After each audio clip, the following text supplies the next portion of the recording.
Thanks for joining me for a special edition financial flash report. I'm Glenn Gray, and this week marked a historic event in history, the death of the penny. And I'd like to take a moment to give you my 2 cents on the matter. Let's travel back to the late 1790s. The 1-cent piece, the humble penny, was born under the Coinage Act of 1792. In 1909, the Abraham Lincoln 1-cent coin was introduced to commemorate the 100th anniversary of his birth. That was also the first circulating U.S. coin to feature a real person. The head side carried Lincoln's portrait, while the tail side featured 2 wheat ears flanking the inscription 1 cent, giving the nickname Wheat Penny. The wheat penny design ran until 1958, at which point the back was changed to show the Lincoln Memorial, marking the new era in design and continuing to honor Lincoln's legacy.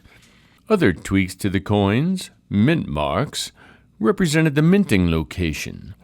These small indications, along with year of issue, affected rarity and value to collectors. Over time, inflation and rising minting costs have eroded the penny's value and use. The cost problem is stark. According to recent data, it costs around 3.7 cents to produce 1 penny, more than 3 times its face value. Even after 1982, way in the future, when pennies were switched to 97.5 zinc and 2.5% copper plating. That means every penny minted represents a loss to taxpayers who fund the government's coin production operation. With inflation reducing the purchasing power of 1 cent, the logic of continuing to mint this coin became harder to defend. Fast forward to today. Many coins sit unused in jars, piggy banks, and under couch cushions. Meanwhile, we're shifting rapidly into a world where digital and card payments dominate.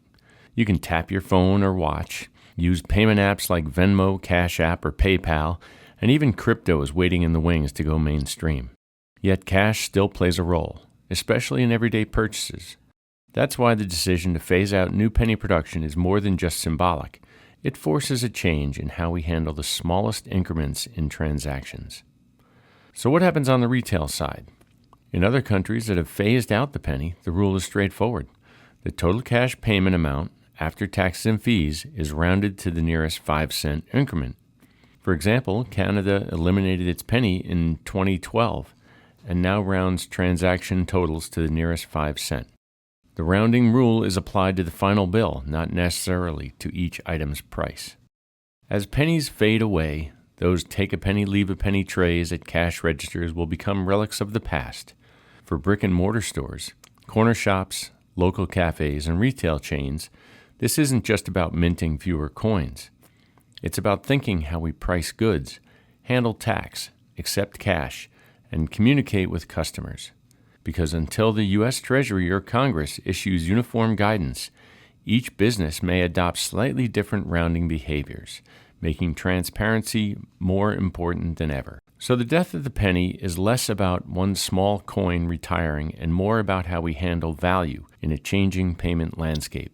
One where cash is still accepted, but change is simplified, rounding is real, and the focus shifts to seamless, fair transactions, whether you're tapping your phone or walking up to the register with a pocket full of change. So what to do with your pennies now? There are currently 250 billion pennies in circulation. That's a lot of piggy banks and untapped couch cushions. If you have a stash you've been saving, you can bring them into your bank, trade them in at one of those machines, and have the balance added to your account. But be sure to check the rarity of those older wheat penny coins from 1909 to 1958, now more finite in supply.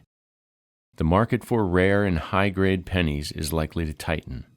Look for the most sought-after pennies, including the 1909 S VDB Lincoln cent and the 1943 D Bronze Lincoln cent, rare varieties that have fetched hundreds of thousands of dollars at auction.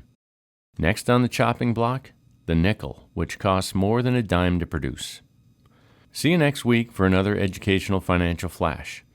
Make sure you watch Edgar's introduction video to get to know the newest member of our ever-growing firm. Until then, have a great weekend. Educational content by the professionals at Styles Financial Services, delivering customized portfolios aligned to your unique wealth goals.